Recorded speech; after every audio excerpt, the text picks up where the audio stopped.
байцгаана уу. За, сайхан номч чинь. Монгол Улсын алдарт байж Галсангийн бол дотор гэж юм байна.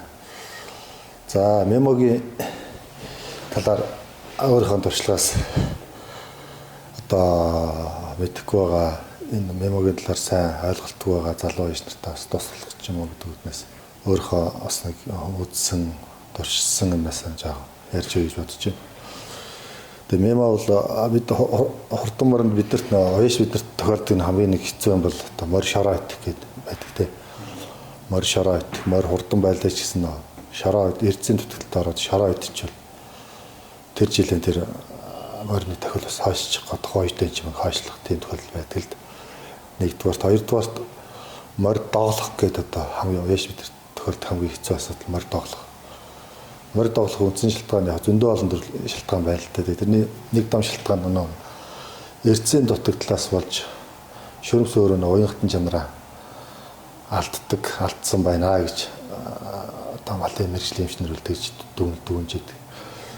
Тэгэд шөрөмс хөлсөөр гарч байгаа эрдцийн алдсан улмаас шөрөмс уянгатан чанараа алдаад тэрнээс болж шөрөмс сэмрэх доглох тийм тохиолдлууд бол тэр өөрөөр цаашлаад хүнд гинтэл болж хувирдаг.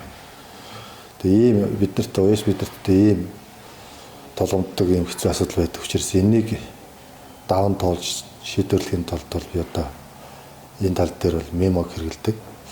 Мемо хэрэглэсний давуу тал нь морь шоройтгүй. Одоо супер мемо гэдэг морины зорилттой.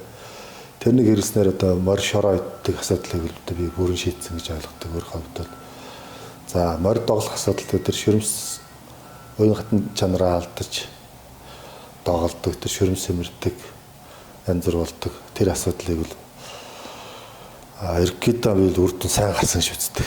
Ер нь бол мемо өгснөр.